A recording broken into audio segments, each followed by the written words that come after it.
Hey guys, welcome back to my channel. I admittedly really struggle with reading my arcs. I think it has to do with the fact that I typically, when I read books, I listen to the audiobook, and obviously for arcs, there isn't that option, which is an idea for publishing.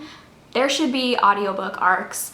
I would read so many more arcs if that were the case. But in August, I would like to try to fix that. So I decided that every weekend in August, I'm going to do a reading vlog, and I'm going to be reading my August arcs. I pretty much got this idea from Chelsea Darling Reads.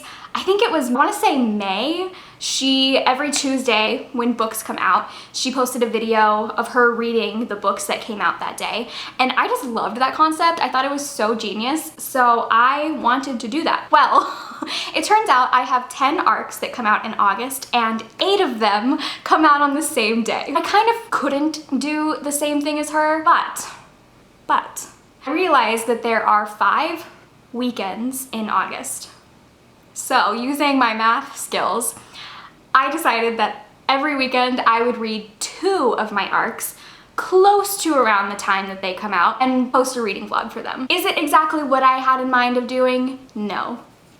But the world just doesn't work that way. So I tried to pair them all together with ones that I feel like fit each other. So one week I have 2 YA books, I paired romance books together, I paired historical books together. I tried to like make it make sense, you know? So for this first vlog, I'm going to be reading Discretion by Karina Halley and The Right Swipe by Alicia Rye. Both of these are romance books. They come out on August 6th. Hopefully you're seeing this video before then, but it's actually more than likely that these books are already out by the time you're watching this video. If I'm being honest with myself, I'm really excited to read both of these. These are both authors that I've read things from before and I really love, so I do have high hopes. So let's get into reading.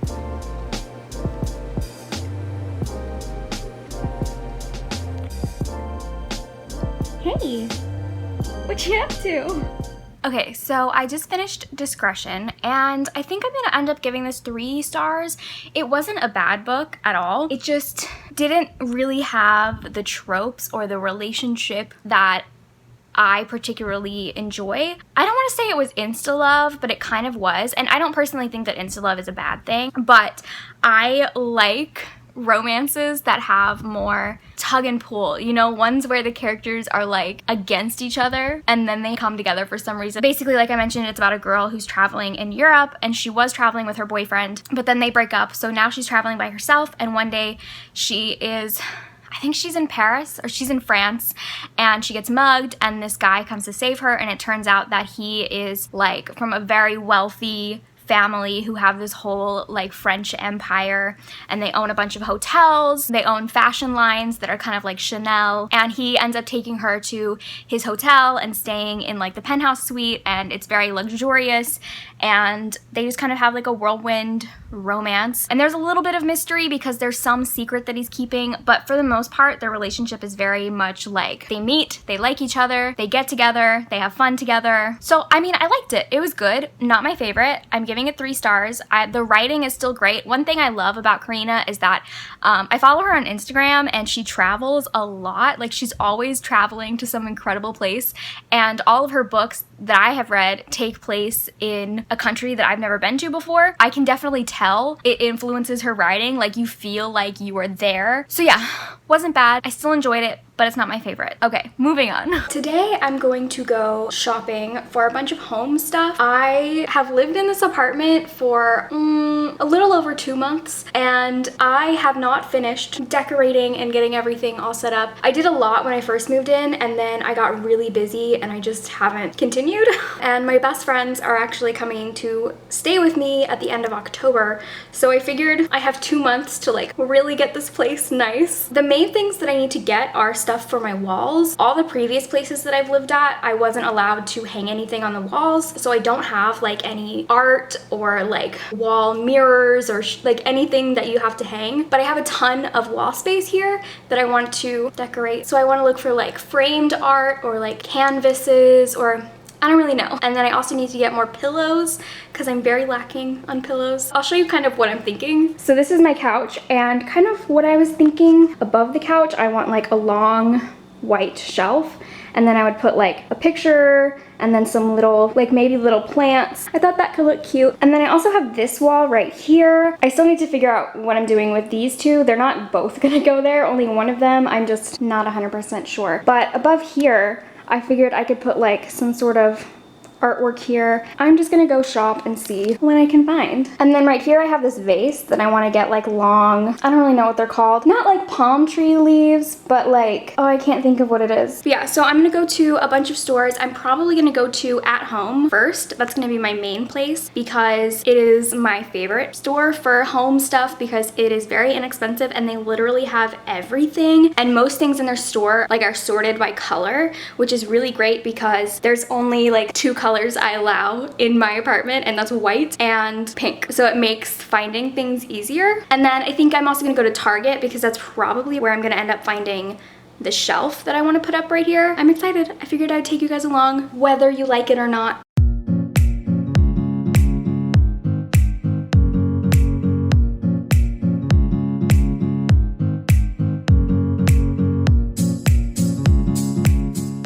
I really want like a giant fake plant, like a tree. I want a tree, but they're so expensive. Why are they so?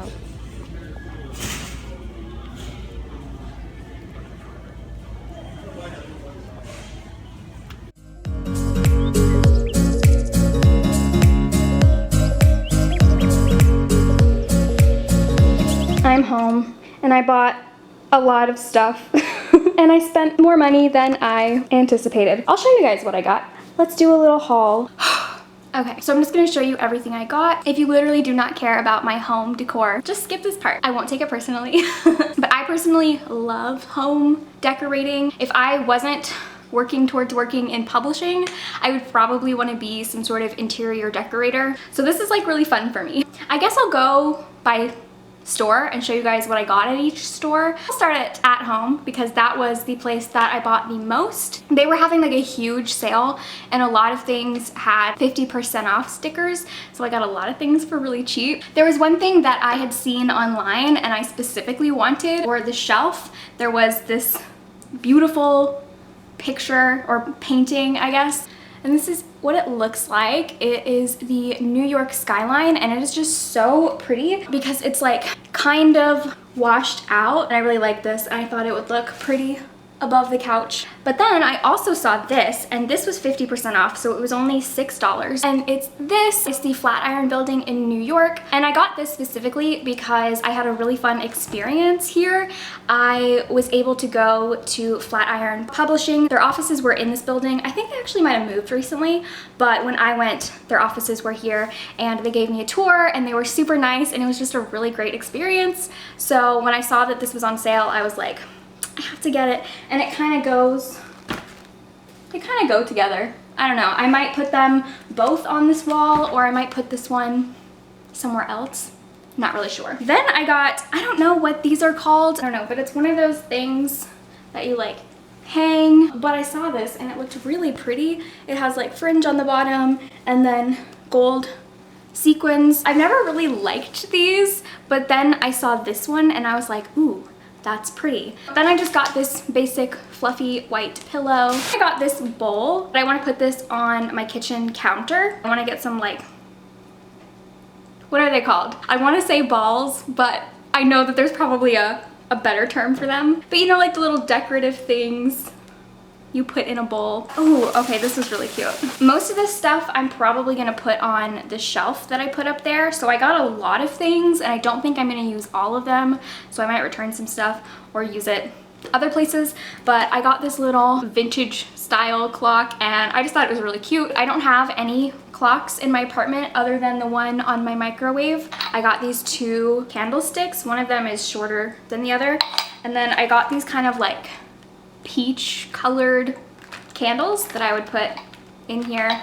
I thought they would be cute. I've always wanted to have candlesticks like this. And I'm not actually allowed to burn candles in my apartment, so I figured these would be decorative and I wouldn't actually ever use them. And I got this cute little glass little vase that's pink, and I thought this was so cute. You'll notice most things that I bought are pink. My apartment is overwhelmingly pink. And then I also got, I guess it's called potpourri, I don't know, but I figured I would use this as vase filler because I have this clear glass vase and I thought this would be pretty to like put it inside. Or I honestly might just leave it like this. I don't know. We'll see. I think that's everything that I got at home. So now I'll show you what I got at Target. So Target is where I bought the shelf. It looks like that. I think this will work good. And then before, when I was mentioning I wanted to get like leaves to put in that big vase that I have, these are what I was talking about. I don't know what these are called, like what type of leaf this is or whatever, but I really like them. So I got 3 and I figured I would just kind of like put them in there, you know? And then I also got this little plant. That's everything I got at Target. I went to TJ Maxx and I got another plant. This one, I really liked the vase because it's kind of got this like peach color and I really liked that. So these are the 2 plants that I got. I still want to get one that I can put on top of my bookshelf, like have like really long like vines that come kind of cascading down, you know? Okay, and then the last place I went to is Ross. I got this blanket. This was on sale for $8.99 and it is so soft. And then I also got this set of 2 like really fluffy pink pillows. These were only like $14 for 2 really nice pillows. I was shocked. That's everything that I got. I think I'm gonna spend the next couple of hours decorating. I don't actually know that I have the right tools to put this up. I may have to wait until I'm able to borrow my stepdad's power drill because I don't have one. I do have a screwdriver, but I don't know if I will be able to put this up with just a screwdriver. Okay, I just wanted to quickly show you how this all came out. I think it came out really cute. It's exactly what I had envisioned. The shelf, oh my God. This took me forever to put up because I definitely did not have the right tools for it. And it said in the instructions that you need at least 2 people, which I did not have, but it came out so good. Oh my God, I'm just like so impressed with myself. So now I'm gonna start The Right Swipe by Alicia Rye. Both of these books have already come out now because I have been taking too long to film this video. I'm already failing, but it was because I had my finals, so I was studying for that. But I'm now done with school until I think the end of the month. I have a couple weeks until I go back to school. But both of the books have come out and I did pre-order them, so I have physical copies of both. And actually I realized that both of these books are the 3rd book I am reading by these authors. It also actually got me thinking about a topic that I want to do for Romance Sunday. I don't 100% know what it's going to be. I was realizing that this book is extremely hyped right now. I'm seeing it everywhere on all sorts of articles and lists and from people who aren't really like primarily romance readers. And it got me wondering if it has something to do with the fact that the cover is illustrated. Illustrated romance covers are a huge trend right now. I'm not the only one talking about this. This is a conversation that I've seen ongoing between romance readers that I follow. As someone who is interested in marketing, it definitely fascinates me how just by changing the look of a cover can make a book so much more mainstream. Like, I would call this book mainstream, whereas Alicia Rye's previous series that look like this, I wouldn't call them mainstream. I have not seen these books talked about as much as I've seen this talked about, and this only just came out a couple days ago. I think the whole topic of like the fact that romance books are now being published with illustrated covers, and not only with illustrated covers, but they're being published as trade paperbacks as opposed to mass markets. That whole concept has me very interested, and I would love to do some sort of like deep dive into romance covers and really like analyzing what different romance covers do in terms of how people perceive them. Something that I would like to talk about in a future video if you guys are interested. It's something that really interests me, like I said, as someone who is very interested in marketing and different trends and how those trends translate into sales. I know that's not something that interests a lot of people, but definitely let me know if you guys would even want to watch that. So I'm gonna start reading this. I am really excited. I love Alicia Rye and this sounds really good. I've also seen people say that they fan cast the love interest as Jason Momoa, who is my ultimate celebrity crush. Like, if there's one man in this world that I have a crush on, it is him. No other men, just him. So yeah, I'm excited.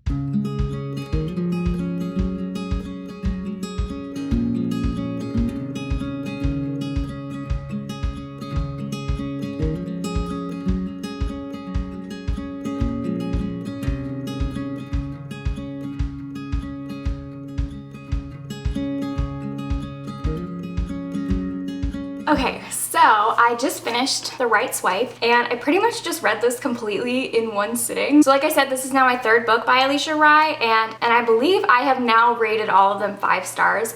I loved this. This is about a woman named Rhiannon, who is the creator of this dating app. She wants to buy one of her competitors' companies, and it turns out that the new spokesperson for that company is a famous ex-football player and also somebody that she met on her own dating app, had a really great night with, and then he ghosted her. She has some really negative feelings about him, and she ends up having to work closely with him because she does want to buy the company. I related so much to Rhiannon because she is a very fierce, independent woman, and she didn't want any handouts. At her previous employment, she was sexually harassed, and because of that, she was kind of driven out of the company. Her boss had completely ruined her reputation, and she ended up completely picking herself back up, creating this amazing company, and she didn't want to be seen as a victim, and she really wanted to earn everything that she had, and I really admired that. And then the love interest, Samson, I loved him so much. He definitely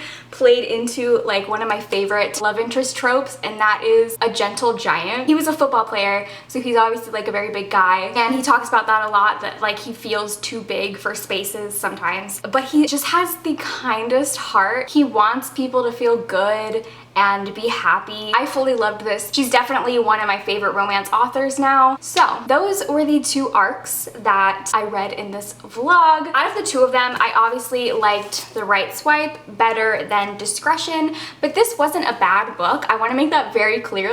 I liked this. My issues with this were very personal in that the tropes and the relationship in this wasn't necessarily the type of romance that I gravitate towards, and that's totally fine. That's one of the things I love about romance, is that since for me it's purely entertainment based, it's rare that I find a romance book has to be really, really bad for me to say that it's bad. Usually my rating has less to do with the actual quality of the book and more so my own enjoyment and entertainment, and that is purely subjective. There are certain romance tropes that I gravitate more towards. Enemies to lovers, second chance romance. I like romances that are very angst heavy. This one wasn't angst heavy, so I wasn't entirely invested. But if you're the type of person who you don't like angst, then you're really gonna like this. Whereas this one totally leaned more towards my personal preferences. I think these are both really good. I really love both of these authors. So that is going to conclude this reading vlog. Thank you guys for watching, and I will see you in my next video. Bye!